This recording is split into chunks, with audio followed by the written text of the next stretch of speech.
একটি গুরুত্বপূর্ণ কোশ্চেন, সেটি হচ্ছে কোরবানির যেদিন আমরা জবাই করি বা যখন আমরা জবাই করি, বিশেষ করে বিভিন্ন মসজিদের ইমাম, বিভিন্ন মসজিদের খতিব, বিভিন্ন মসজিদের সম্মানিত মুয়াজ্জিন, তারা অনেক সময় এই বিষয়গুলো শুনে প্রবলেমে পড়া যায়। সেটা কি, বিভিন্ন মাদ্রাসার তলবে এলেমরা, বিশেষ করে যে সমস্ত অঞ্চলগুলোতে মাদ্রাসার তলেবে এলেমরা রয়েছে, তারাই মূলত কোরবানি পশুগুলো জবাই করে। বিভিন্ন মসজিদের ইমামরাও তাদেরকে একটু ছাড় দিয়ে দেয় বা সুযোগ দিয়ে দেয়। খতিব সাহেবরা অনেক সময় কোরবানি তারা নিজেরা করে না, মাদ্রাসার ছোটো ছোটো তলবে এলেমদেরকে সুযোগ করে দেয়। আলহামদুলিল্লাহ, আমরাও ছোটোকালে এই সুযোগ পেয়ে আলহামদুলিল্লাহ ধীরে ধীরে আলহামদুলিল্লাহ বড় হয়েছি।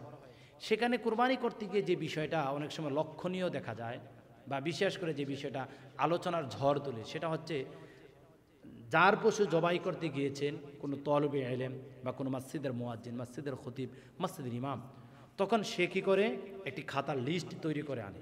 সেখানে তার বাবার নাম, তার দাদার নাম, তার ছেলের নাম, তার ওয়াইফের নাম, তার অন্যান্য পাড়া প্রতিবেশীদের নাম, এভাবে সে কালেকশন করা শুরু করে দেয়। এরকম একটি খাতা এনে তাকে ধীরে ধীরে ধীরে ধীরে ধীরে ধীরে নাম বলা শুরু করে দেয়। এখানে দেখা যায় এক মিনিট 2 মিনিট চলে যায়, বা এখানে সে একটু বিব্রত মনে করে অনেক সময়, যদি সে নতুন হয় বিশেষ করে।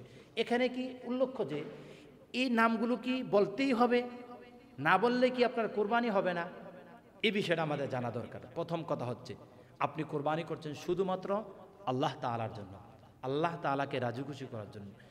দ্বিতীয় কথা, আপনি যে কোরবানি করছেন, আপনার বাবার নামে কোরবানি করেছেন, আপনার দাদার নামে কোরবানি করেছেন, আপনার আম্মাজানের নামে কোরবানি করেছেন, আপনার প্রিয়তমা স্ত্রীর নামে কোরবানি করেছেন, আপনার নিজের নামে কোরবানি করেছেন, আপনার ছেলের নামে কোরবানি করেছেন, এগুলো তো আপনি জানেন এবং আল্লাহ তাআলাকেও আপনি জানিয়ে দিয়েছেন। আল্লাহ তাআলার সাথে আপনার সাথে সম্পর্ক তৈরি হওয়ার মাধ্যমে তো আপনি কোরবানি করেছেন। আল্লাহকে বলেছেন, আল্লাহ আমি তাদের নামে কোরবানি দেব। ওই সময় যদি এগুলো যদি উল্লেখ নাও করা হয়, আপনার কোরবানি কিন্তু আদায় হয়ে যাবে, এটা শতভাগ আপনি নিশ্চিত থাকতে পারেন। ওই নামগুলো যদি আপনি উল্লেখ না করেন, তাও আপনার কোরবানি কবুল হয়ে যাবে। আপনি তো মূলত কোরবানি করেছেন আল্লাহ তাআলার জন্যই, নাম এখানে দেওয়া মূল ফ্যাক্ট না। যদি কোনো ইমামের হাতে সময় থাকে, যদি আপনার অধিক আগ্রহ থাকে, সে যদি শুনতে চায় বা বলতে চায় বলতে পারে, কিন্তু উল্লেখ্য যে এটা ওই মুহূর্তে যদি আপনি নাও বলেন, আপনার কোরবানি হয়ে যাবে। আশা করি বিষয়টা শতভাগ ক্লিয়ার বোঝা গিয়েছে। আসসালামু আলাইকুম।